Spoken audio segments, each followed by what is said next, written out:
अस्सलाम वालेकुम नाज़रीन, वेलकम बैक टू मुर्शिद दवाखाना। उम्मीद करता हूँ कि सब दोस्त खैरियत से होंगे। मेरी आज की वीडियो का टॉपिक है सौंफ।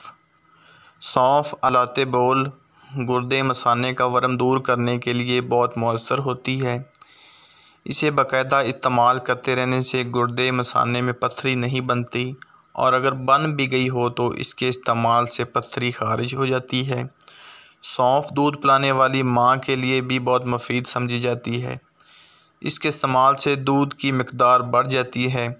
सौंफ में ज़नाना हार्मोन एस्ट्रोजन जैसी खासियत भी होती है। इस लिहाज से ये ख़वातीन के लिए बहुत मौसर साबित होती है। सनियास की तकलीफ़ से निजात के लिए अतबा दीगर पेशाब आवर दवाइयों के साथ सौंफ इस्तेमाल करते हैं।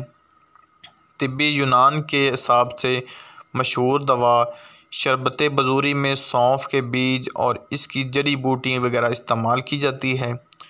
सौंफ, बादाम, मिश्री हम वज़न पीस कर एक एक चम्मच सफ़ूफ दूध के साथ सुबह शाम इस्तेमाल करें। नज़र की कमज़ोरी दूर करने के लिए फ़ायदेमंद है। 12 ग्राम सौंफ, अजवाइन 12 ग्राम, काला नमक 6 ग्राम साफ़ करके बारीक पीस लें और खाने के बाद इस्तेमाल करें।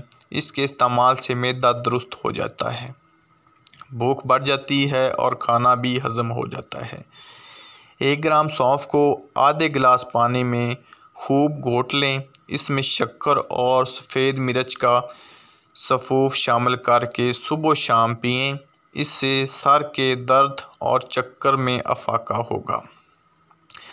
नज़ला ज़ुकाम के लिए 1 तोला सौंफ कूट कर आधा किलो पानी में भिगोकर 3 घंटे बाद जोश दें।